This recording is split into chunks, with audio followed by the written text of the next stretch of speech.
নাঙ্গলকোটের রায়কোটে জামায়াতে ইসলামের যুব সমাবেশ অনুষ্ঠিত। আপনারা দেখছেন সিএসটিভি, আমরা জনতার কথা বলি। বাংলাদেশ জামায়াতে ইসলামী কুমিল্লার নাঙ্গলকোটের রায়কোট উত্তর ইউনিয়নের ৫ নং ওয়ার্ডের আয়োজনে যুব সমাবেশ শনিবার রাতে রায়কোট হাজারি বাড়ি সংলগ্ন মাঠে অনুষ্ঠিত হয়েছে। ৫ নং ওয়ার্ড সভাপতি মাস্টার মোহাম্মদ ওমর ফারুক মোল্লার সভাপতিত্বে সমাবেশে প্রধান অতিথির বক্তব্য রাখেন কুমিল্লা ১০ আসনের জামায়াত মনোনীত সংসদ সদস্য পদপ্রার্থী মাওলানা মোহাম্মদ ইয়াসিন আরাফাত। জামায়াতে ইসলামী ৫ নং word secretary engineer Farhad Hossain মজুমদারের সঞ্চালনায় সমাবেশে বিশেষ অতিথির বক্তব্য রাখেন জামায়াতে ইসলামী নাঙ্গলকোট উপজেলা মজলিস সুরা ও কর্মপরিষদ সদস্য অধ্যাপক মাওলানা আব্দুল মালেক মোল্লা, বাংলাদেশ শ্রমিক কল্যাণ ফেডারেশন নাঙ্গলকোট উপজেলা সভাপতি মাওলানা ওমর ফারুক মিয়াজি, ওলামা বিভাগ সভাপতি মাওলানা আবুল হাশেম মোল্লা, রায়কোট উত্তর ইউনিয়ন জামায়াত আমির মাওলানা আব্দুল মান্নান ভূঁইয়া, ঢাকা পল্টন থানা জামায়াত সুরা ও কর্মপরিষদ সদস্য নজরুল ইসলাম মজুমদার, কাকরতলা উচ্চ বিদ্যালয়ের প্রাক্তন প্রধান শিক্ষক মাস্টার আব্দুল গফুর মজুমদার, সমাজসেবক ডাক্তার মুজিবুর রহমান। এই সময় উপস্থিত ছিলেন ইউনিয়ন উত্তরের অর্থ সম্পাদক আহসানুল্লাহ সোহাগ, জামায়াত নেতা মাওলানা নজির আহমেদ মিয়াজি, বায়তুন নাজাত মাদ্রাসার সুপার মাওলানা নজরুল ইসলাম মজুমদার, জামাত নেতা আমজাদ হোসেন, কবির আহমেদ, হাফেজ ইমরান, আব্দুল বারী মোল্লা, ব্যাংক কর্মকর্তা নাসির আহমেদ মজুমদার, ডাক্তার জাফর আহমেদ মজুমদার, শাহাদাত হোসেন মজুমদার, হাফিজ জাহিদ, মাওলানা ওমর ফারুক, হারুনুর রশিদ মোল্লা, মাওলানা নিজাম উদ্দিন, শ্রমিক নেতা আবু তাহের, আব্দুল মোতালেব, দেলোয়ার হোসেন, রফিকুল ইসলাম, রায়কোট উত্তর ইউনিয়ন ৫ নং ওয়ার্ড সহসভাপতি জামায়াত নেতা আব্দুল মতিন সওদাগর, জামায়াত নেতা মনসুর আলম মানিক, আবুল হাশেম, মাওলানা ইসরাফিল মোল্লা, মিজান সওদাগর প্রমুখ।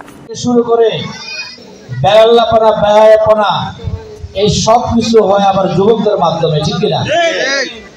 যুবকরা গড়ার কারিগর, আবার যুবকরা ধ্বংসেরও কারিগর।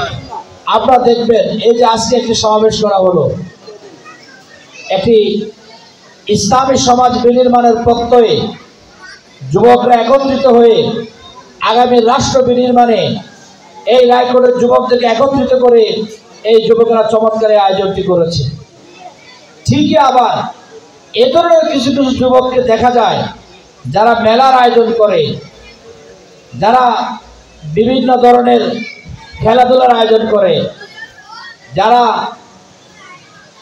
এই সমাজে তাস, তারপরে বিভিন্ন ধরনের বাজি সেগুলোর আয়োজন করে কিনা? এই দুই যুবকের মধ্যে পার্থক্য হচ্ছে এক শ্রেণীর যুবক সমাজের যুবকদেরকে ধ্বংসের কাতারে নিয়ে যায়, আর আরেক শ্রেণীর যুবক সমাজের যুবকদেরকে সিরাতুল মুস্তাকিমের পথ দেখায়, ঠিক কিনা? আমরা ওই সকল যুবকদের সাথে আছি, ওই সকল যুবকদেরকে আমরা সামনে এগিয়ে নিয়ে যেতে চাই যারা এই যুবকদের জীবন যৌবনকে ধ্বংস না করে এই রাষ্ট্র গঠনে, দেশে ইসলাম প্রতিষ্ঠায়, কল্যাণকর রাষ্ট্র প্রতিষ্ঠায় যুবকদেরকে গড়ে তুলছে। তাদের সাথে আমরা সবসময় আছি এবং থাকবো ইনশাআল্লাহ।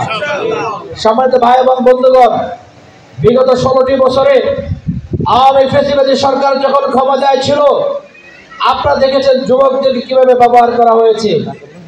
এক শ্রেণীর যুবকদেরকে লাঠিয়াল বাহিনীতে পরিণত করা হয়েছিল।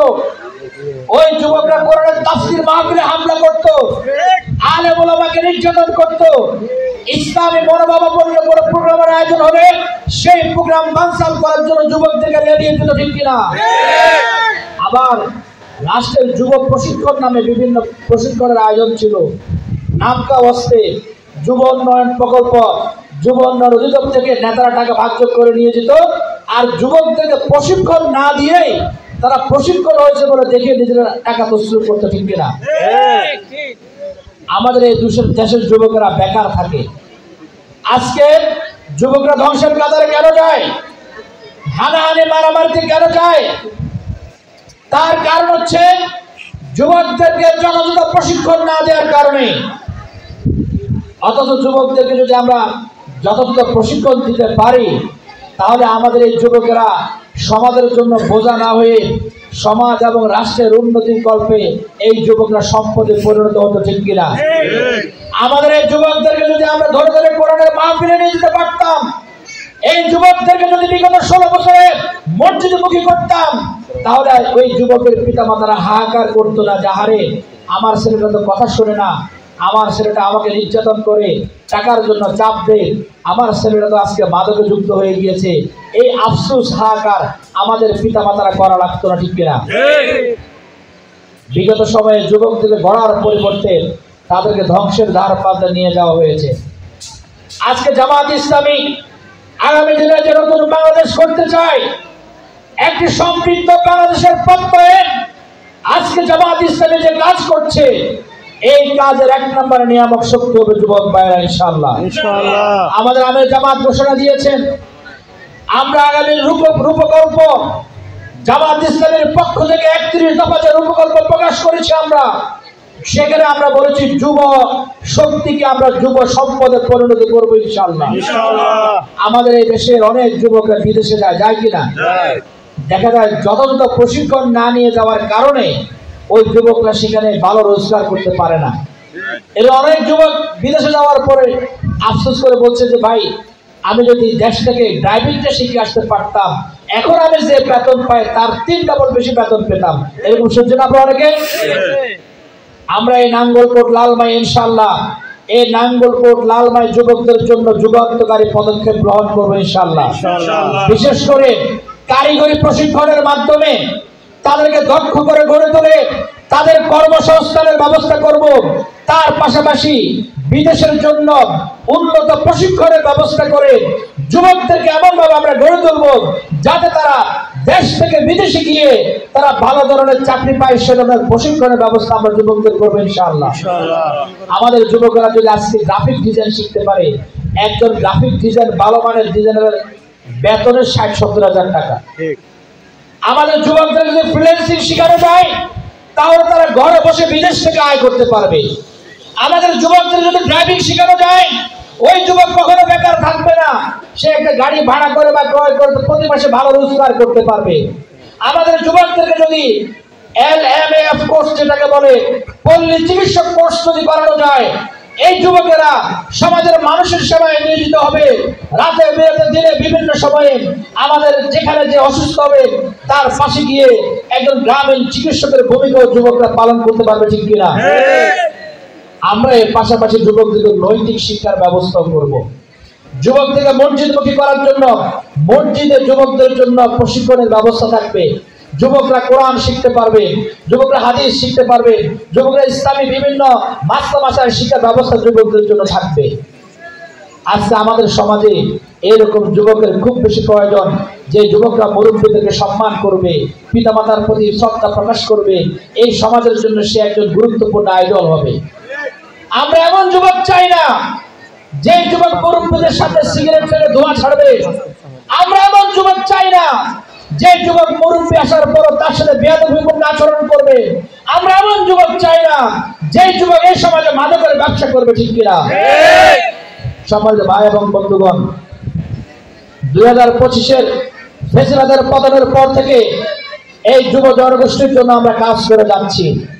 আজকে আমাদের সমাজে যুবকেরা দলীয় গ্রুপিংও যুক্ত। কে মন্ত্রী হবে, কে এমপি নমিনেশন পাবে, কার গ্রুপের পাল্লা কত ভারী হবে, ওটার জন্য দলাদলি করতে গিয়ে যুবকের নিহত হওয়ার ঘটনা আছে কি নাই? আমাদের নাঙ্গলকোটে তো নিহত হয়েছে, বাঙ্গরটাতে একজন। আহারে, যার নিহত হয় তার সন্তান জানে সে কি গুরুত্বপূর্ণ সম্পদ হারিয়েছে। তার স্ত্রী জানে আপনজন হারানোর বেদনা কত বিদূর। তার পিতা জানে যে পিতা প্রত্যাশা করেছিল তার সন্তান তার লাশ নিয়ে কবরে যাবে। সেখানে দেখা গেল দলীয় গ্রুপিং করতে গিয়ে কে এমপি পদ পাবে কে পাবে না, সেটা করতে গিয়ে সমস্যা। সম্মানিত ভাই এবং বন্ধুগণ, আপনার সন্তান যাতে হানাহানির রাজনীতির দিকে না যায়, আপনার সন্তান যাতে বুর্জোয়া রাজনীতির দিকে না যায়, আপনার সন্তান যাতে হানাহানি, মারামারি, চাঁদাবাজি, টেন্ডারবাজি, সন্ত্রাস, ইফতিজিংয়ের রাজনীতির সাথে যুক্ত না হয়, সেজন্য আপনাদেরকে ভূমিকা পালন করতে হবে। আমরা রাজনীতিতে একটা গুণগত পরিবর্তন চাই। আমরা চাই রাজনীতি হবে মানুষের কল্যাণের জন্য। রাজনীতি হবে একটা গুরুত্বপূর্ণ ইবাদত। এই রাজনীতিতে যে ব্যক্তি প্রবেশ করবে, কালকে আমাদের বাজারে আল্লাহর কাছে তার প্রতিটি কাজের জবাবদিহি করতে হবে। এই অনুভূতি নিয়ে একজন যুবক সমাজে ভূমিকা পালন করবে। এই প্রচেষ্টা যারা চালাবে তাদেরকে আগামী দিনে ম্যান্ডেট দিতে হবে। সম্মানিত ভাই এবং বন্ধুগণ, আগামী জাতীয় নির্বাচন আমাদের খুব সন্নিকটে। নির্বাচন যখন আসে আমাদের যুবকরা বিভিন্ন দলাদলিতে যুক্ত হয়ে যায়, গ্রুপে যুক্ত হয়ে যায়। কেউ সামান্য টাকার বিনিময়ে, চা খাওয়ার বিনিময়ে, বিস্কিট খাওয়ার বিনিময়ে, দলীয় পদ পদবীর লোভে। কিন্তু আপনাকে মনে রাখতে হবে, আমরা আমাদের বিবেকটাকে বিক্রি করব না। চাঁদাবাজির সাথে যারা যুক্ত, সন্ত্রাসে যারা যুক্ত, ইফটিজিংয়ে যারা যুক্ত, যারা ইসলামকে হেয় প্রতিপন্ন করে, যেই হোক না কেন তাদের সাথে আমাদের যুবকরা যেন সম্পৃক্ত হতে না পারে, এক্ষেত্রে আমাদের সচেতন থাকতে হবে। এই জন্য যুবকদেরকে আগ্রহ রাখার দায়িত্ব কিন্তু মুরব্বীদের। যুবকদেরকে আগ্রহ রাখার দায়িত্ব সমাজের গুরুত্বপূর্ণ দায়িত্বশীল নেতা যারা আছেন তাদের। আপনি হয়তো বলতে পারেন আমার সন্তান তো ঠিক আছে, আমার সন্তান কোনো দলাদলের মধ্যে নাই, কিন্তু আপনার সন্তান কাজের জন্য বাজারে যাওয়া লাগবে, আপনার সন্তান কাজের জন্য পড়াশোনার জন্য শিক্ষা প্রতিষ্ঠানে যাওয়া লাগবে। আমরা এমনও দেখেছি অন্য যুবকে দলাদলি করে রাস্তার পথচারী নিহত হয়, ঘটনা আছে কি নাই? সুতরাং ইয়া আইয়ুহাল্লাযীনা আমানু কু আনফুসাকুম ওয়া আহলিকুম নারা, হে ঈমানদার লোক সকল, তোমরা জাহান্নামের আগুন থেকে বাঁচো, তোমাদের পরিবার পরিজন যারা তাদেরকেও জাহান্নামের আগুন থেকে বাঁচাও। তাহলে আপনি জাহান্নামের আগুন থেকে বাঁচতে হলে এই সমাজের যারা যুবক আছে তাদেরকেও জাহান্নামের আগুন থেকে আমাদের বাঁচাতে হবে। এই জন্য আগামীর ভোট যাতে যারা সন্ত্রাসী করে, চাঁদাবাজি করে, টেন্ডারবাজি করে, দখলবাজি করে, তাদের পক্ষে না হয়ে সৎ দক্ষ দেশপ্রেমিক নেতৃত্বকে বাছাই করার জন্য আমাদেরকে ভূমিকা পালন করতে হবে। মনে রাখতে হবে, ভোট হচ্ছে একটি গুরুত্বপূর্ণ আমানত।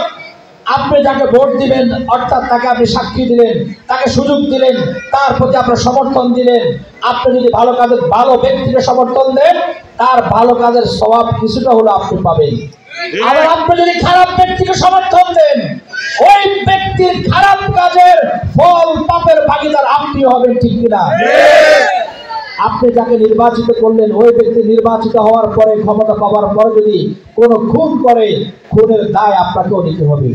সে যদি চাল চুরি করে, ডাল চুরি করে, গরিবের হক মেরে খায়, ওই গরিবের হক মেরে খাওয়ার পাপ আপনাকেও বহন করতে হবে, কারণ আপনি তাকে ভোট দিয়ে নির্বাচিত করেছেন, ঠিক কিনা? সুতরাং আমরা সমাজের মানুষকে চিনি, কে চাল চুরি করতে করে, কে ডাল চুরি করে, কারা মাদকের সাথে যুক্ত, অপকর্মের সাথে যুক্ত। সুতরাং বিবেকটাকে খরচ করবেন। 500 কিংবা 1000 টাকায় আমানত বিক্রি করবেন না, পাপের ভাগীদার হবেন না। সম্মানিত ভাই এবং বন্ধুগণ, আপনারা সে অনেকক্ষণ ধরে বক্তব্য শুনছেন, আমি আমার বক্তব্যের শেষ পর্যায়ে চলে এসেছি। রাসূল করিম সাল্লাল্লাহু আলাইহি ওয়াসাল্লাম একটা হাদিসে বলেছেন, লা তাযুলু কাদামা ইবনে আদম হাত্তা ইউসআলু আন খামসিন, আন উমরিহি ফীমা আফনাহু ওয়া আন শাবাবিহি ফীমা আবলাহু। 5টি প্রশ্নের উত্তর না দেওয়া পর্যন্ত কোন বনি আদমকে কাল কিয়ামতে একটি কদমে এগোতে দেওয়া হবে না। এই 5টি প্রশ্নের মধ্যে গুরুত্বপূর্ণ একটি প্রশ্ন হচ্ছে আন উমরিহি ফীমা আফনাহু, জীবনকাল কোন পথে ব্যয় হয়েছে। দ্বিতীয় প্রশ্ন হচ্ছে ওয়ান শাবাবিহি ফীমা আবলাহু, যৌবনকাল কোন পথে ব্যয় হয়েছে। তাহলে আমার জীবনের হিসাবের পাশাপাশি, জীবনের হিসাব তো আল্লাহ নিবে না, তার পাশাপাশি আমাকে আমার যৌবন জিন্দেগির হিসাবও দিতে হবে।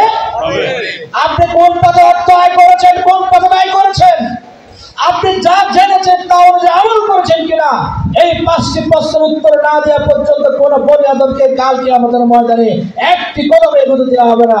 লা তাযুলু কাদামা ইবনে আদম। সুতরাং যুবক ভাইয়েরা, যুবকদের জীবন হচ্ছে স্বর্ণালী জীবন। এই যুবকদের হেলাফেলায় ব্যয় না করে এই সমাজে দিন প্রতিষ্ঠায়, একটি কল্যাণকর সমাজ প্রতিষ্ঠায়, আদর্শ রাষ্ট্র প্রতিষ্ঠায় যদি আমরা নিবেদিত হতে পারি, কাল কিয়ামতের ময়দানে আমরা জবাব দিতে পারবো, হ্যাঁ আমার যৌবন কালকে আমি ইসলামের পথে ব্যয় করেছি, আমার যৌবন কালকে মসজিদমুখী করে আমি ব্যয় করেছি, আমার যৌবন কালকে কোরআন তেলাওয়াতে ব্যয় করেছি, আমার যৌবন কালকে আমি দ্বীনের পথে দাওয়াতের কাজে ব্যয় করেছি। তাহলে আমাদের জীবনটা সার্থক হবে, ঠিক কিনা? আপনাকে আপনার জিন্দেগির হিসাব কিন্তু কালকে আমাদের ময়দানে দিতে হবে। ইকরা কিতাবাকা কাফা বিনাফসিকাল ইয়াওমা আলাইকা হাসিবা। সেদিন আপনাকে বলা হবে তোমার আমলনামা তুমি পেশ করো, তোমার আমলনামা পেশ করার জন্য তুমি যথেষ্ট হবে। সেদিন আপনি মিথ্যা কথা বলার সুযোগ নাই। 5 ওয়াক্ত নামাজের মধ্যে 3 রাকাত পড়ে 5 ওয়াক্তের হিসাব দেওয়ার সুযোগ নাই, কারণ সেদিন আপনার হাত কথা বলবে, পা কথা বলবে, অঙ্গ প্রত্যঙ্গ সাক্ষী দিবে। আল ইয়াওমা নাখতিমু আলা আফওয়াহিহিম ওয়া তুকাল্লিমুনা আইদিহিম ওয়া তাশহাদু আরজুলুহুম। সেদিন আপনার হাত পা অঙ্গ প্রত্যঙ্গ সকল কিছু সাক্ষী দিবে। কোন হাত দিয়ে তাকে আঘাত করেছেন, পা দিয়ে হেঁটে কল্যাণের পথে গিয়েছেন কি অকল্যাণের পথে গিয়েছেন। সুতরাং আজকে আমাদের সচেতন হতে হবে। আজকে আমাদেরকে পরকালীন জিন্দেগীর প্রস্তুতি গ্রহণ করতে হবে।